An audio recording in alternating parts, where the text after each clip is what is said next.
Hello, in this video we're going to talk about the job header, but before we do so let's just sort of recap the temporary job.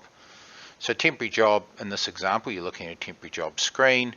We can see that it's for the KinderCare client. This is the position that we're filling and this is the work site of the job. So we can also see here that we've got Amanda Loeb has been scheduled to work on this job. We can see information about the job. We can see, again, a bit more detail. We can also even see the payroll that's going to be calculated should the person or when the person completes the schedule that they're doing. But anyway, to complete the temporary job, the first thing we need to do is add what we call the job header. And so we can add jobs in a number of places. So I can come down here, add job. I can add my temporary job. But now the thing about a temporary job as against a permanent job is it's for a period of time, but also the job is for a particular customer because you're supplying the staff for that customer, and it's not only for a particular date and time but maybe for one or more roles. Okay, so here if we look at this is what we call our temporary job header. We're going to maintain this information. But before we do so, we'll go and have a look at the temporary job from another perspective. So here we went, up here, add job, select temporary job. But we can also do it from within the customer record itself. So we go into our CRM side of the application and we load up our accounts, and then we can pull up our client, and we can see here this is the Alliance Health client, and we can see a number of, there's information particular to that customer. But for the temporary job, let's talk about the important things. The first thing is the work site. So the work site's important because you might have different terms and conditions for when somebody's working in a work site. In Australia particularly, it's quite useful because you state where the state of the work site determines the payroll tax, for example. But anyway, so the work site is important for a job, is where for that customer they're going to be working. And then when you're maintaining that work site, you can also define default information such as site notes. They're really useful because you'll see later in the note, if you've completed the notifications course, you'll see that we can be notifying our contractors as we place them on site electronically to their mobile phone and personal app, details about the work site that we've placed them on. So work site's critical. Award is also critical because of course we've got to calculate the pay and charge, and that's going to be determined by an award. By default we provide of course all the Fair Work awards, but from time to time we will also configure a particular award calculation for you, which may be specific to a customer or more customers. So the award is important. It's all going to come together, so bear with me. And then finally is the finance details. So in other words, what currency? Are they exempt from GST? Is there a payroll tax exempt? So in Australia you'd always say no, they're not, but in other countries, if you're operating in other countries, you may say payroll tax is exempt. So just keeping it reasonably simple, the process period group, what's the pay week? So in other words, contractors will be paid Monday to Sunday a week, and they'll be paid on the Wednesday. What's the public holiday group? Important. Why? Because if we roster somebody on a public holiday, we may need to pay and charge them at different rates. And then finally, what is the invoice period that we're going to charge this client when we provide labour. So they're important because you could actually have numbers, you could have more than one invoice group, you could have more than one public holiday group assigned with the customer, but they may be different depending on the job. So those are critical. And then of course there's the concept of rates, and you can define all your rates at a customer level. In this example we haven't done that. When you look at the tutorial on rate management, we'll explain how we manage that, but for the purposes of this course on job header, we're talking really just about how we create that, and the rates are central to that at a later part of the process, which we'll come to. Notice here for this customer we've got 3 contacts.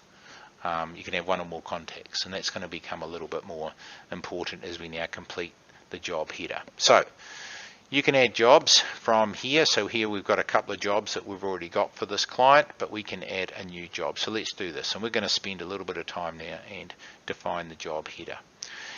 The title here is really sort of like a short description for the job. So you could enter anything that makes sense to you. So it's really probably a good idea that you create sort of some naming convention.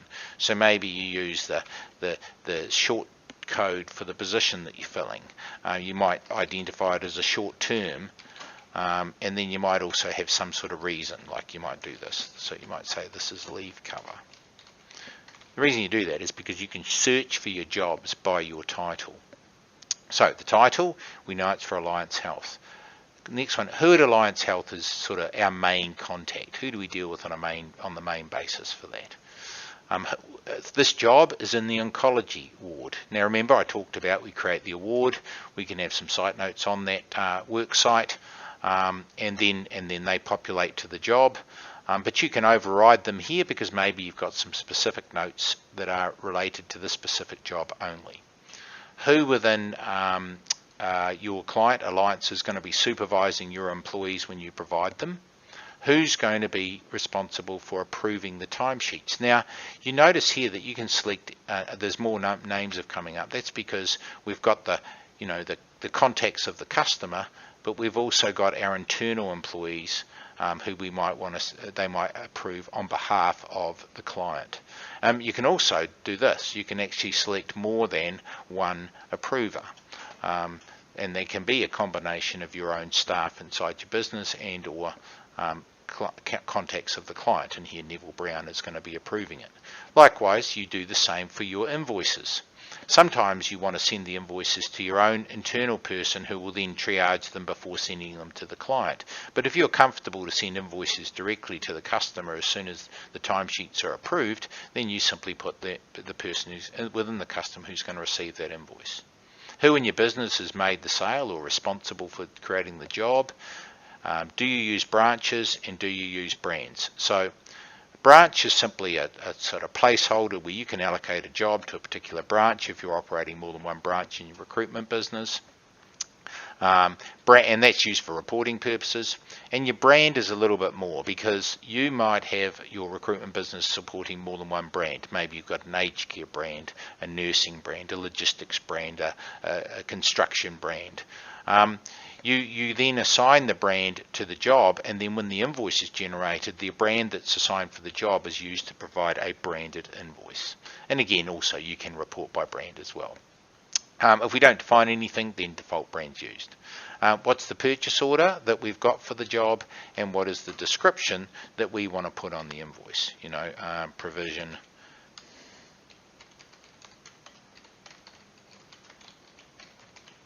So we might just do something like that. Now that description is going to generate directly onto the invoice that we generate ultimately for the job. Now one thing to note is the purchase order. We did not, even though at the customer level we specify on the finance page whether or not a purchase order is mandatory for any labour that you provide on any jobs that you provide to that customer. I could still complete this order and create the creation of the job and allocate contractors to the job, even though a purchase order has not yet been provided, and yet the purchase order is mandatory for the customer. What the restriction does do, though, is you cannot generate an invoice for a customer if the order number has not been updated onto the job. So sort of like a bit of a halfway house. You can complete the work, but you're not going to be able to generate the invoice if a purchase order is deemed mandatory for a customer. So this is the job header then. So just because what we're going to in the next stage, we're going to actually start saying, well, what positions, what roles are we providing for this job? Because we can have more than one role or one more or position for the same job. So this here is specific. This is the detail that covers all positions and roles provided within the temporary job. So just recovering, title, think about that as your own naming convention. Alliance Health, of course, is the customer, and then all of this other information is then returned based on what you defined at the customer level. Okay, so in the next video we're going to sort of talk about the position that we're trying to fill for this job. Thank you very much.